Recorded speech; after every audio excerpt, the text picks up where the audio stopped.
भगवान नारायण हर वर्ष आषाढ़ शुक्ल पक्ष की एकादशी से लेकर कार्तिक शुक्ल पक्ष की एकादशी तक 4 महीने के लिए शेषनाग की शैया पर क्षीर सागर में योग निद्रा में चले जाते हैं। यह अवधि चतुर्मास कहलाती है। इसका गहरा आध्यात्मिक और पौराणिक अर्थ है। आइए उसे समझते हैं। भगवान पालन करता है।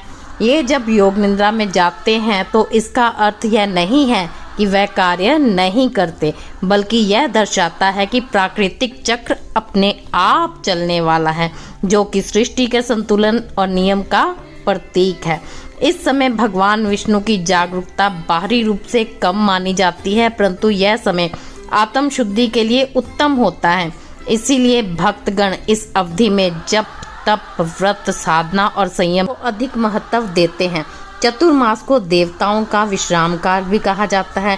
इस समय शुभ कार्य जैसे विवाह, गृह प्रवेश आदि वर्जित होते हैं, क्योंकि स्वयं भगवान आराम की अवस्था में होते हैं और देवता भी आहुति नहीं लेते। भगवान का योग निद्रा में जाना हमें बाहरी संसार से हटकर ध्यान, साधना और आत्म विश्लेषण की ओर प्रेरित करता है। यह समय हमें आंतरिक ध्यान की प्रेरणा देता है। जैसे बीज वर्षा में मिट्टी के अंदर छिपे रहते हैं और विकसित होते हैं, वैसे ही यह समय आत्मा को भीतर से विकसित करने का है।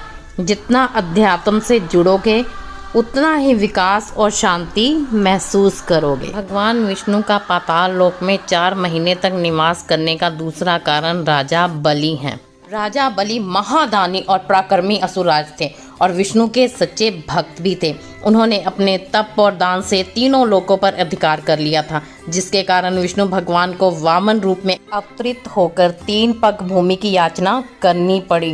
पहले पग में उन्होंने सारी पृथ्वी नाप ली, दूसरे पग में स्वर्ग नाप लिया, तीसरे पग के लिए जगह ना मिलने पर बाली ने अपना सर आगे कर दिया।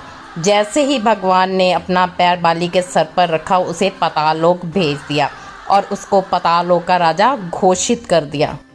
बाली का त्याग और समर्पण देखकर भगवान ने उसे वर मांगने को कहा। बाली ने यही वर मांगा कि मैं आपकी सेवा कर पाऊँ, इसीलिए आप कुछ समय तक मेरे पास रहें। भगवान ने उसे वचन दिया। वचनबद्ध होने के कारण भी भगवान को 4 महीने के लिए क्षीर सागर में योग निद्रा लेनी पड़ती है।